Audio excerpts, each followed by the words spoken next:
Hey guys, what's up? TheJordude's here, back again with another Shadowverse video. And this is actually going to be the start of a new series called TheJordude's Basics, where I go over the basics and fundamentals of Shadowverse. So this will apply to the newer players into the game, or if you're new to card games in general, this could actually also help you out. So if you're a new player to like Shadowverse or maybe Hearthstone or a similar game to that, then hopefully you can take some advice from here. So in this video I'm going to be talking about the basics of deck building in Shadowverse. So if you're a new player and you don't have all the cards to copy a deck online, card for card, so like if you go on TheJordude's.com and you don't have a legendary card, then like you're okay, because this video is going to be mainly focusing on building the deck itself rather than a certain deck in particular. So when you're building a deck on Shadowverse, I'm just going to pull out one of my decks for an example here. You have to have 40 cards, no more, no less. And for each copy of the card you play, you can have up to 3 max, or a minimum of 1. The first thing I want to talk about in this video is balance. So maybe Force isn't the best example here. So let's pull out a deck like Midrange Shadowcraft, a very popular deck right now. So balance, what I mean by that is, generally in Shadowverse, a lot of deck lists, you will find a curve, and the curve is up here. Which is your play point cost. It's usually evenly spread out, maybe slightly skewed more towards the lower end, kind of peaks in the middle, and then it kind of tails off at the end game, because a lot of cards don't want to play too many expensive cards. There are exceptions, of course. Like if you're playing an aggro deck, you're going to have all low cost cards. If you're playing a control deck, you might have a lot more expensive cards. But aside from those exceptions, generally your deck should have an evenly balanced curve. And the reason why I'm telling you this is because in a game like Shadowverse, where you have 20 life and board control is very important, if you have a turn where either you don't do anything because you don't have a card to play, or you're playing very inefficiently, like you're on turn 4 and you only use 1 play point to play a 1-drop, then you fall super far behind if your opponent continues to curve out because he has like a properly balanced deck. Of course there's some luck involved, like if you don't have the certain cards to play on curve, then that's too bad. But ideally you want to build your deck so that you avoid that problem and you can play something and using the most out of your play points every turn. So that's why balance is very important while building a deck. So keep in mind when you're building to have like a balanced curve, but make it more weighted towards the lower end, middle to lower end, because that's definitely more important than the late game. Because if you don't play anything in the first few turns, you're just going to die before you can play anything on like turn 7, for example. So the next thing I want to talk about are the different types of cards in a deck. And I don't mean bronze, gold, silver, and legendary cards. I mean like the type of cards I'm talking about are core cards, flexible cards, and tech cards. So for core cards are those cards where you're going to be playing if you have a deck archetype, you're going to be playing probably 3 copies of that card, and you're probably not going to take it out. The reason being, the card is really good with the deck type, it synergizes well with the rest of the deck, it's your win condition, it's your game plan. Overall, it's those cards where when you're building the deck, you know you're going to put it in. That's basically a core card. So for Forest Craft, for an example, the core cards you would see are Elfchild May, a fantastic card, Nature's Guidance, Fairy Circle, Rhinoceros, Sylvan Justice, Goblin Mage, Ancient Elf. Those cards are all core cards. You're going to be putting in pretty much every forest deck you play, and you're going to play like 3 copies of them every time. The next card I want to talk about are flex cards. So flexible cards are those cards where they're preference based, and so you might have more or less based on the person or what you're trying to do with the deck, or you might cut the card completely for something else, like it could be substituted out for something else. And that's also very important for when you're trying to copy a deck online and you don't have a certain card, is if it's a flex card, you don't have to craft it, you could sub it in for something else. So for Forest Craft, for example, flexible cards would be Dungeon Crawl Fairy.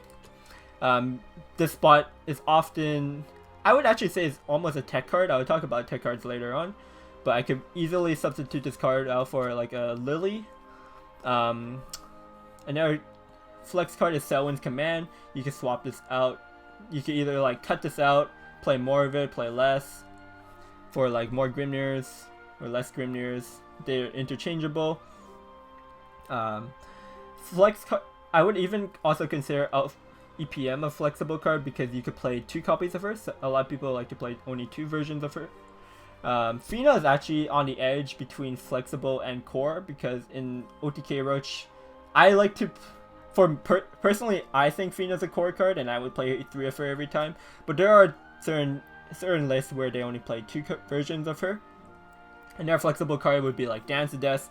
You could sub that out for Will of the Forest. And like Erin's also flexible because you could sub her out for things like Mahez, or you could go like Fairy Princess or Elf Queen. Sorry. The last card I want to talk about is tech cards. So these are the cards where you put in your deck because you want it to do. It has either a niche purpose or you're targeting something. So in this deck, tech cards where Angelic Snipe makes this deck a lot faster because I could do a lot more burst damage in my combos sooner. Another tech card would be, like I was saying, Dungeon Crawl Fairy was on the border because it has a niche purpose. It doesn't essentially target anything. This deck overall doesn't really have a tech card, but Dungeon Crawl Fairy is close to one. A tech card would be the Fairy Queen.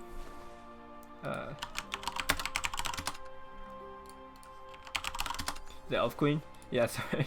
So Elf Queen would be a tech card if you want it. You would only play 1 of her in, and her niche purpose is to have that mass heal.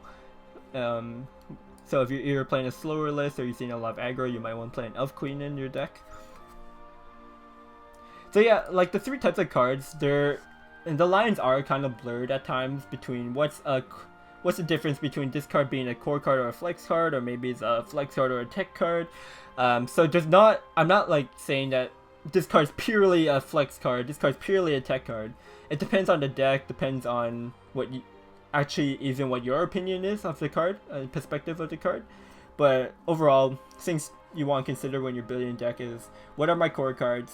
What are the flexible cards that could be substituted or replaced by something else?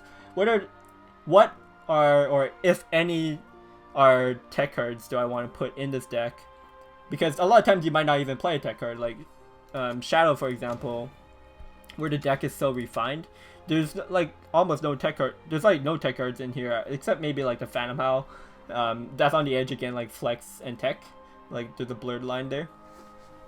But yeah, generally those are the 3 types of cards you want to consider when building your deck. Also, make sure to remember about your balance of your deck. Do you have proper amount of cards in each slot? I can even just like go through the process of building a deck with you guys now.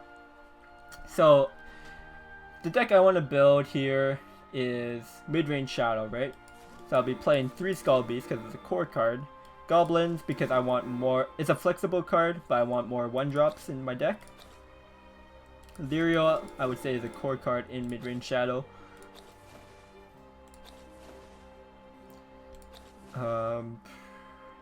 Shadow Reaper, I would say, in this build of mid-range Shadow, is pretty core, same as Soul Squasher. Zombie Party, of course, core card in pretty much every Shadow. Grimnir, I would like to play as well, 3 of, really good card. In this deck, I'll put in 3 Bone Chimeras, and again, this is a flexible card because I could replace it with Skeleton Knight, or Attendant of Night, or like Rabbit Necromancer, based on your preference or what you want to do with the deck. For 4s, I would play 3 Orthros as my 4th slot.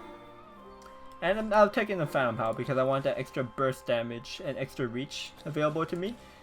If Goblin Princess, again, is another flexible card, I would play 2 of her because having 3 is a bit clunky since I want to run 3 Cerberus, which I think is a core card in mid-range Shadow. Unless you're playing a Ledger, a Death Ledger build. Death Breath is a core card in pretty much every shadow deck. Great card. Ector is busted. You have to run 3 of him pretty much. And Thane, Immortal Thane's a pretty good flexible card, although it could be replaced by other things, like maybe you want a Mordecai instead, or Kawi's, or like another Phantom How. Immortal Thane's just a flexible card. So yeah, that's pretty much like the process of building a deck, what you see here. So as you can see, my process, I usually like to go from like just start off at 1 and go up. The nice thing about Shadowverse is that you can add more than 40 cards in your deck and then take them out after. But it's just so like if you see a potential card you want in your deck, you could just throw them all in, and then later on you could cut things out.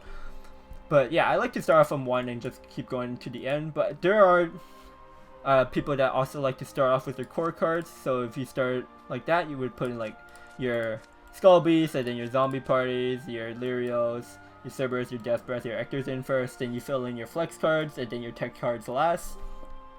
But as you can see here, the balance of the curve is pretty balanced. There's a lot of 2-drops just because turn 2 is pretty important with this deck, as well as turn 4 you don't have too many options with only the Orthros being your follower for turn 4, so a lot of times you play double 2s on turn 4. And yeah, so that pretty much sums up deck building in Shadowverse. I think I covered all the things you need to know.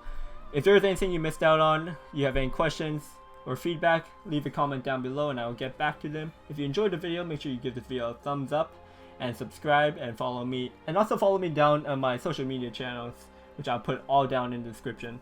So thanks for tuning in, guys, and see you next time. Peace.